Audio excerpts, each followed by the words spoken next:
There are a handful of ways to test for a mediation effect. And the first way is the most long-standing method, and that's the Barron and Canny method.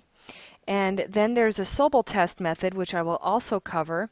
And then finally, there's the newest and best way that everyone's doing, and that is bootstrapping in process.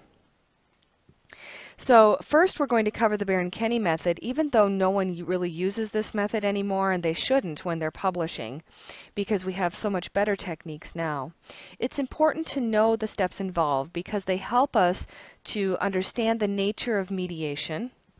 And also, Barron and Canny is such a they had such a seminal piece back in 1986 that it's almost always referred to, at least at conferences and the like. So it's important to know what people are talking about when they mention Barron and Canny.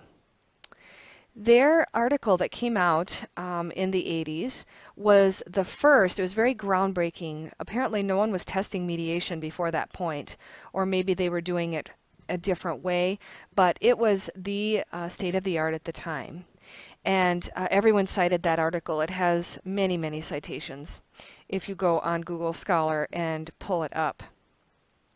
And many people have cited it over the years, and it's been kind of the bedrock of mediation testing until fairly recently, about 7 years ago or so.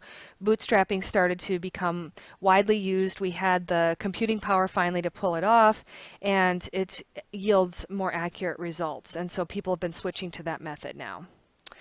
Okay, so the 4 steps for the Barron-Canny method are as follows. First, we need to establish that the IV is significantly related to the mediator, and that's path A. Second, we need to establish path C, that the IV is significantly related to the DV. Third, that the mediator has a significant unique effect on the DV when controlling for the IV, and this would be path B. And finally, we need to see that the effect of the IV on the DV, or path C, will shrink in partial mediation case, or will dissipate altogether in the full mediation case when controlling for the mediator. So we're going to go through each of those steps in turn. And to do that, I'm going to use the data file titled Self-Fulfilling Prophecy and Academic Performance. So if you look in that data set, there are just 3 variables. And we have a theory that we expect that if children come into the school year early on with lots of motivation, the teachers will notice and they will have high expectations of that student. And as self-fulfilling prophecy would predict, we expect that those children will perform very, very well. Now, I suspect there's another mediator in there. I would say that the expectations of the teachers lead to certain teacher behaviors that in turn impact performance. But let's pretend that doesn't exist right now and keep the model simple. Okay, so we're going for simplicity here, not necessarily the most realistic hypotheses. This was a real study, by the way. I don't remember the citation. I believe that they had some other measures as well, but I didn't include them in the model.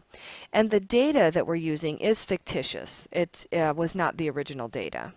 So this is just for illustrative purposes, clearly, but hopefully we will get the primary concepts and be able to go through each step in turn and figure out if there's a mediation happening here. Okay, so as we go through these next few slides, open up that data set, follow along, do some of the regression analyses, and compare your output to the output that you see that I have generated here.